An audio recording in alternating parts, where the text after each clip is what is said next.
16번째 이야기 견과류와 그리스도인.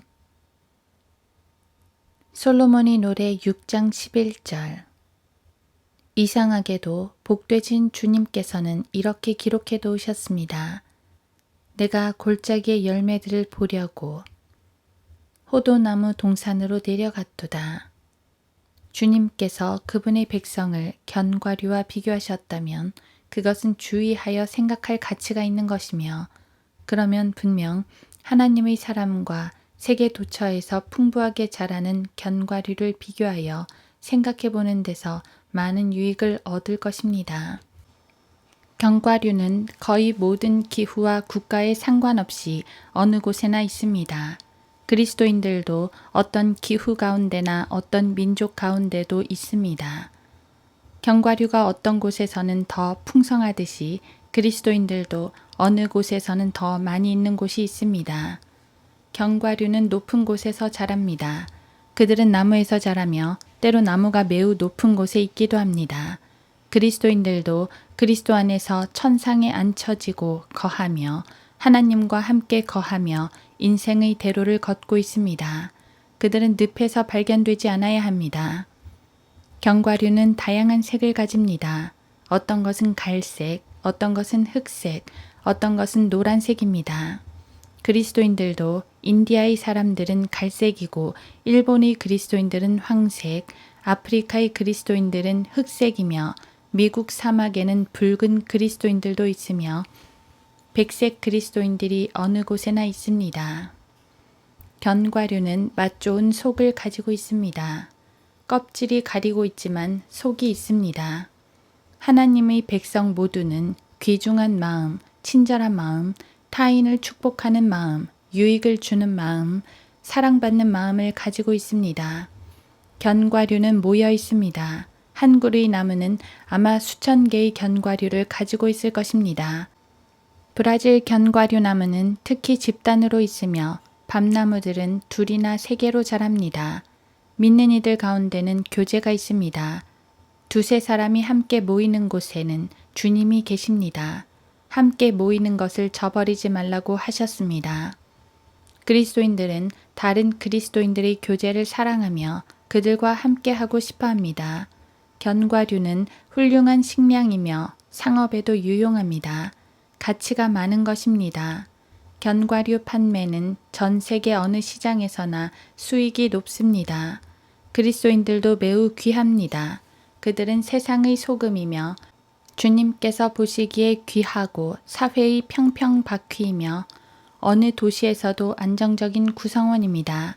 그리스도인은 이 세상에 권세가 있고 그리스도인의 교리는 사람들에게 가르침을 줍니다.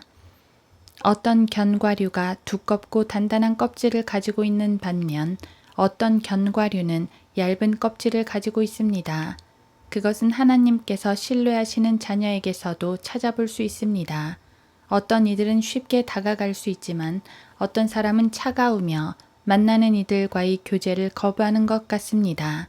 어떤 이들은 쉽게 감동하여 눈물을 흘리지만 어떤 이들은 사람들의 필요에 무감각해 보입니다. 어떤 이는 마음을 움직이기 쉽지만 어떤 이들은 자비로 마음에 다가가려는 모든 시도에 저항합니다.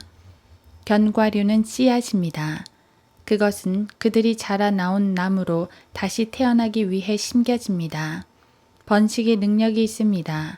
그것이야말로 자신이 떨어져 나온 나무의 진정한 씨앗입니다. 그리스도인들도 생명을 낳아야 합니다. 그리스도인 모두는 사랑의 구속 이야기를 알릴 특권과 힘을 가지고 있습니다. 그것은 믿어서 생명과 빛과 자유로 오는 길입니다. 다른 이들에게 그 자신의 생명을 생산하지 않는 그리스도인들은 하나님의 계획을 이루지 못한 것이며 주님께서 주신 기회를 거부한 것입니다. 견과류는 튼튼합니다. 그들은 폭풍을 견디며 악조건에서도 쉽게 손상되지 않습니다. 그들은 끊임없이 요인들에 노출되는데 그것은 주인에게 풍부한 영양과 향기롭고 풍미있는 맛을 주는 것들만은 아닙니다. 믿는 이들도 인생의 요소들에 노출됩니다. 역경의 폭풍과 고난의 강풍이 심하게 휘몰아치나 그는 복된 생명의 나무의 자리를 지키며 폭풍 속에서 풍성해 갑니다. 오직 하나님께서만 견과류를 만드실 수 있습니다. 좋은 코코넛이나 작은 계암나무도 하나님의 손으로 만드신 작품입니다. 사람은 피칸이나 호도나무도 밤나무도 만들 수 없습니다. 하나의 견과, 그것은 기적입니다. 견과의 물질이 어떻게 작은 가지를 통해 나무로 되는지요. 어떻게 토양의 특정 원소가 변하여 견과가 되는지요. 그리스도인도 신비롭습니다. 오직 하나님께서만 그리스도인을 만드실 수 있고 사람의 혼을 다루시는 성령의 능력이 각인을 예수 그리스도를 믿는 그리스도인으로 변화시킵니다. 그분은 아무도 모르는 일들을 하시며 우리는 그분이 행하셨다는 것을 압니다. 견과가 가치를 가지려면 부서져야 합니다. 깨어져야만 그 속이 드러납니다. 견과가 자신을 버려야 다른 이에게 즐거움이 될 것입니다.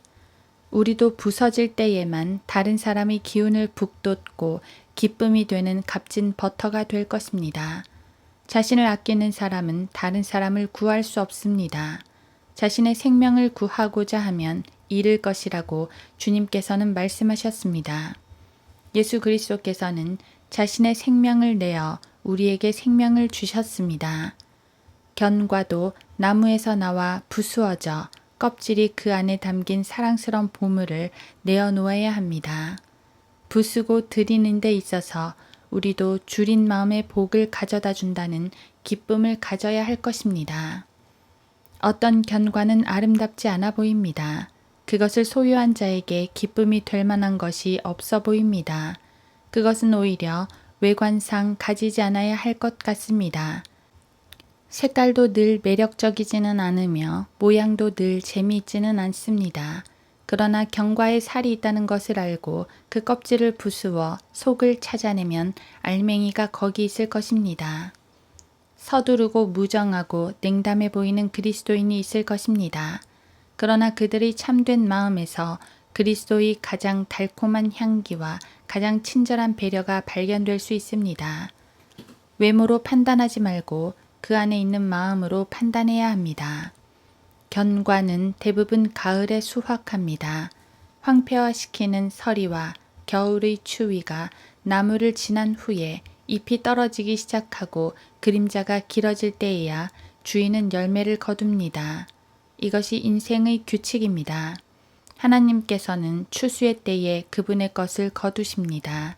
머리칼에 수해의 겨울눈이 내리고 인생의 길에 그림자가 길어지며 세상이 아름다운 마음을 잃었을 때 하나님께서는 귀한 속살을 가진 견과를 주님의 집으로 가져가십니다.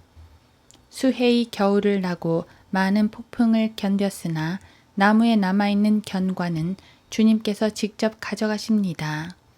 부드러운 속은 3개의 껍질로 쌓여 있습니다.